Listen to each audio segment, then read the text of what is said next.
Pharma warrior চ্যানেলে তোমাদের সকলকে স্বাগত জানাই। আজকে আমরা আলোচনা করতে চলেছি পুরুলিয়াতে এনইউএইচএম এর আন্ডারে যে ফার্মাসিস্টের ভ্যাকেন্সিটা বেরিয়েছে তার ব্যাপারে বিস্তারিত কথা বলবো।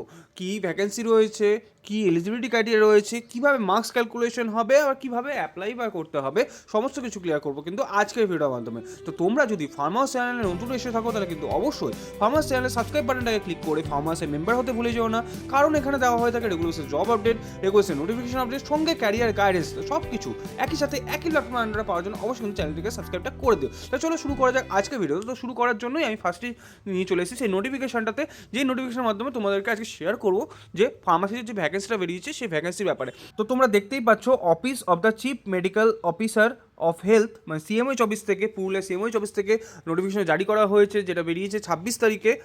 তো এই নোটিফিকেশনে একটুখানি স্ক্রল ডাউন করে যদি নিচের দিকে চলে আসি তাহলে আমরা কিন্তু ফার্মাসিস্টের ভ্যাকেন্সিটা দেখতে পাবো, যেখানে বিভিন্ন রকম হেলথের বিভিন্ন রকম রিকোয়ারমেন্ট রয়েছে, স্টাফ নার্স রয়েছে, জিডিএমও রয়েছে, সমস্ত পোস্টে রয়েছে। তার মধ্যে ফার্মাসিস্টেরও কিন্তু রয়েছে। এখানে দেখতে পাচ্ছ ফার্মাসিস্ট এনইউএইচএম করে লেখা রয়েছে এবং এখানে একটি মতো পোস্ট রয়েছে আনরিজার্ভ ক্যাটাগরির মধ্যে। আর এই পোস্টে অ্যাপ্লাই করার জন্য যেটা দরকার হচ্ছে সেটা মিনিমাম তোমাকে ডিপ্লোমা ইন ফার্মাসি থাকতে হবে, 2 বছরের যেটা কোর্স থাকে, সঙ্গে রেজিস্টার এ ক্যাটাগরি ফার্মাসিস্ট তোমাকে হতে হবে। আর যদি হায়ার ডিগ্রি থেকে থাকে যেমন বি ফার্মা, এম ফার্মা, তাহলে কিন্তু তোমাকে এখানে প্রায়োরিটি বেশি দেওয়া হবে। সঙ্গে তোমাকে কিন্তু কম্পিউটার নলেজও থাকতে হবে, যার মধ্যে এমএস অফিস, এমএস এক্সেল এগুলো কিন্তু জানতে হবে। মানে কম্পিউটার সার্টিফিকেট থাকলে বেশি ভালো হয় তোমাদের এখানে চাকরিটা পেতে। এবং এর সঙ্গে এজ লিমিট যেটা দরকার, 21 থেকে কিন্তু 40 বছরের মধ্যে এজ লিমিট থাকলে তুমি অ্যাপ্লাই করতে পারবে। আর এই চাকরির জন্য যেটা তোমাকে স্যালারি দেওয়া হবে সেটা 22,000 টাকা তোমাকে দেওয়া হবে। এবং এখানে টোটাল যে মার্কসের উপর তোমাকে ইয়ে হবে, মানে তোমার যে র্যাঙ্ক লিস্ট তৈরি হবে সেটা 100 মার্কসের উপর তৈরি হবে, যেখানে তোমাকে ডি ফার্মা থাকলে 65%-এর উপর ক্যালকুলেট করা হবে। মানে তুমি যদি 100 পেয়ে থাকো তাহলে 65ই কাউন্ট করা হবে। আর বি ফার্মা থাকলে সেখানে 75, আর এম ফার্মা থাকলে 85। বাকি যে পড়ে থাকে 15 মার্কস, এই 15 মার্কসের হবে কিন্তু তোমাদের কম্পিউটার এক্সাম। আর এই কম্পিউটার এক্সামের যে মার্কস সেটাই কিন্তু এখানে মেনলি ভ্যারি করে তোমার এই চাকরিটা পাওয়ার জন্য। যে সবথেকে ভালো কম্পিউটার করতে পারবে সেই কিন্তু এখানে চাকরিটা নিয়ে যেতে পারে। সঙ্গে তো অবশ্যই তাদের এডুকেশন কোয়ালিফিকেশনটা ম্যাটার করছেই, বাট তার সঙ্গেও কিন্তু সবথেকে বড় ভাইটাল রোল প্লে করছে কিন্তু এখানটাতে এই কম্পিউটার টেস্ট। তো এই কম্পিউটার টেস্টে যদি ভালো রেজাল্ট করতে চাও, ভালো পারফরমেন্স করতে চাও, তাহলে কিন্তু অবশ্যই ফার্মাওয়ার্সের যে ইনোভেশন গাইডেন্স ক্লাসটা আছে সেটা নিয়ে নিও। যখন তোমাদের এই কম্পিউটার গাইডেন্স যখন ডেট ডিক্লেয়ার হয় তখন সেখানে ক্লাসটা করানো হয়ে থাকে। এবং অলরেডি আমাদের এই ক্লাস থেকে 7 জন ইনোভেশন অলরেডি জব করছেন, যেটা 2023 এবং 2024 সালে বেরিয়েছিল। সেখানে বিভিন্ন ইনোভেশন ক্যান্ডিডেট কিন্তু আমাদের এখান থেকে ক্লাস করে সেখানে চাকরি করছেন। তোমরা চাইলে তাদের কাছ থেকে ফিডব্যাক কালেক্ট করতে পারো এবং আমাদের যে ফেসবুক পেজ রয়েছে সেখান থেকেও তোমরা সেটাকে ডাটাটাকে দেখতে পারো।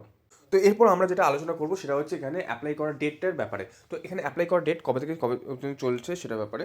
তো সেটার জন্য আমরা একটুখানি স্ক্রল ডাউন করে উপরের দিকে চলে যাবো এবং ফ্রন্ট পেজে আমরা দেখে নেবো এখানকার ডেটের ব্যাপারে কী বলা রয়েছে। তো যেখানে তোমরা দেখতে পাচ্ছ যে 1 ডিসেম্বর থেকে কিন্তু এখানে অ্যাপ্লাই করার ডেটটা স্টার্ট হয়ে গেছে এবং 15 ডিসেম্বর পর্যন্ত কিন্তু তোমরা অ্যাপ্লাইটা করতে পারবে। তো বেশি দিন আর সময় নেই, তো চটপট এখানে অ্যাপ্লাইটা করে নাও। অ্যাপ্লাই করবে কী করে সেটা নিয়ে ডিটেলস ভিডিও আমি আই বাটনে লিঙ্ক দিয়ে দেবো, সেটা মাধ্যমে দেখে নেবে। বাট আমি তোমাদের একটা প্রসিডিওর অল্প করে বলে দেবো এবং কোথা থেকে এই নোটিফিকেশন পাবে সেটাও আমি জানাবো। আর তোমরা যদি এই নোটিফিকেশন ডিটেলসটা ডাইরেক্টলি অ্যাভেল করতে চাও তাহলে কিন্তু অবশ্যই ফার্মাসি যে টেলিগ্রাম গ্রুপটা রয়েছে এবং যে হোয়াটসঅ্যাপ গ্রুপটা রয়েছে সেখানে জয়েন করেছিও, যার লিঙ্ক তোমরা ভিডিও ডিসক্রিপশন বক্স থেকে পেয়ে যাবে। সেই লিঙ্কে জয়েন করলে কিন্তু তোমরা ডাইরেক্টলি এই নোটিফিকেশনগুলো অ্যাভেল করতে পারবে টাইম টু টাইম। তো এবার আমরা দেখে নেব কিছু ইম্পর্টেন্ট ডেট এবং এখানে কী কী বলা রয়েছে। তো এখানে যেটা তোমরা অ্যাপ্লাই করবে এটা কিন্তু অনলাইন মারফতে অ্যাপ্লাই করতে হবে এবং অনলাইন অ্যাপ্লাই করার পর অ্যাপ্লিকেশন ফর্মটা কিন্তু অবশ্যই তোমাদের কাছে সেভ করে রেখে দিতে হবে। তো আমরা চলে এসেছি কিন্তু ডাব্লিউপি হেলথের অফিসিয়াল ওয়েবসাইটে, যার জন্য সার্চ করে নিয়েছি www.wphealth.government.in। তারপরে কিন্তু আমরা চলে যাবো রিকোয়ারমেন্ট সেকশনে, যেখান থেকে আমরা নোটিফিকেশন ডিটেলসগুলো খুঁজে পাবো। তো এই রিকোয়ারমেন্ট সেকশনে যাওয়ার পরে বিভিন্ন রকম নোটিফিকেশন এখানে তোমরা দেখতে পাচ্ছ। এখান থেকে কিন্তু আমরা পুরুলিয়া নোটিফিকেশনটা খুঁজে পেয়েছিলাম এবং এইভাবে তোমাদেরকেও খুঁজে নিতে হবে। এবং এখানে অ্যাপ্লাই করার জন্য যেটা করতে হবে, উপরে দেখতে পাচ্ছ requirement for the various post বলে লেখা রয়েছে। এখানে কিন্তু তোমাকে ক্লিক করে নিতে হবে এবং ক্লিক করলেই কিন্তু তোমার সামনে একটা পেজ ওপেন হয়ে যাবে, যেখান থেকে কিন্তু তোমরা এখান থেকে দেখতে পাচ্ছ যে আমরা কিন্তু চলে এসেছি। এখানটাতে ফার্মাসিস্ট বলে লেখা হয়েছে, পুরুলিয়া বলে লেখা হয়েছে। এখানটাতে আমরা জাস্টলি ক্লিক করে নেবো, এই যে লাইনটা ফার্মাসিস্ট বলে এখানে ক্লিক করে নেবো এবং ক্লিক করে ফার্স্টে করে নেবো কি কন্টিনিউ ফর দ্য রেজিস্ট্রেশনটা প্রথমে করবো। রেজিস্ট্রেশনটা করা হয়ে গেলে সেখানে একটা নাম্বার জেনারেট হবে, যে অ্যাপ্লিকেশন নাম্বার যেটাকে বলা হয়, সেই অ্যাপ্লিকেশন নাম্বারটা দিয়ে কিন্তু ফার্দার প্রসেস হবে। তো অবশ্যই কিন্তু অ্যাপ্লিকেশন নাম্বারটা জেনারেট হওয়ার পর ওই নাম্বারটা কিন্তু অবশ্যই তোমাদের কাছে সেভ করে রেখে দিও এবং তারপরে বাকি প্রসেসটা করো। এবং এখানে অ্যাপ্লাই করার জন্য ডাইরেক্ট যে লিঙ্ক সেটা কিন্তু আমি ডেসক্রিপশন বক্সে দিয়ে দেবো এবং সঙ্গে আই বাটনও দিয়ে দেবো, সেখানের মাধ্যমে তুমি পুরো প্রসেসটা কমপ্লিট ডাউন করতে পারো। তো আশা করি আমি তোমাদেরকে সঠিক সময় সঠিক ইনফরমেশন দিয়ে সাহায্য করতে পেরেছি। আর এই ভিডিও এখানে কোনো রকম যদি কোয়ারি থাকে অবশ্যই তোমরা জানিও। আর তোমরা হয়তো সকলেই জানো এখন প্রায় সকলেই ডাব্লিউবিএইচআরবি নিয়ে খুবই চিন্তিত এবং ডাব্লিউবিএইচআরবি এক্সাম খুব তাড়াতাড়ি হতে চলেছে জানুয়ারি 14 তারিখে। তো তার জন্য কিন্তু আমরা ফুল ফেজে আমাদের ক্লাস চলছে এবং বিভিন্ন রকম ক্লাসের বিভিন্ন মক টেস্টের প্রিপারেশন এবং তার সঙ্গে ডিটেলস ক্লাস এবং তার সঙ্গে ডিটেলসে পড়াশোনা, যেখানে তোমাদের বিভিন্ন অভিজ্ঞ টিচারের মণ্ডলীর মাধ্যমে তোমাদের এই পুরো প্রিপারেশনটা করানো হচ্ছে, যারা অলরেডি কিন্তু সেন্ট্রাল গভর্নমেন্টের আন্ডারে জব করছেন এবং যারা অলরেডি আমাদের এখান থেকেও প্রায় তোমরা হয়তো জেনে থাকবে যে এখান থেকে আমাদের আগের বছরের ক্লাস থেকেও অনেকে প্রায় সিলেকশন হয়েছে। তো তোমরা যদি সেই সাকসেস শিখরে পৌঁছাতে চাও এবং ভালোভাবে নিজেদের পারফরমেন্সটাকে করতে চাও, তাহলে কিন্তু অবশ্যই তোমরা জয়েন করে নিতে পারো WBHRB complete CBT exam guide class, যেটা লিঙ্ক তোমরা ভিডিও ডিসক্রিপশন বক্স থেকে পেয়ে যাবে এবং সেখানে রেজিস্ট্রেশন করার জন্য। আর ডিটেলসে জানার জন্য তোমরা কিন্তু আমাকে হোয়াটসঅ্যাপ করতে পারো 8371977568 এই নাম্বারে।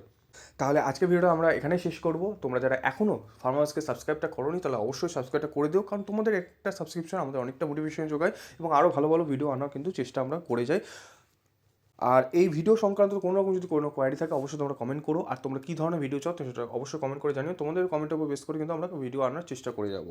তো থ্যাংক ইউ সো মাচ ভিডিওটাকে এন্ড অবধি কন্টিনিউ করার জন্য। আজকের মতো এখানে বিদায় নিচ্ছি, দেখা হবে আরেকটি নতুন ভিডিওতে। ততক্ষণ পর্যন্ত keep updates always all time with farmers.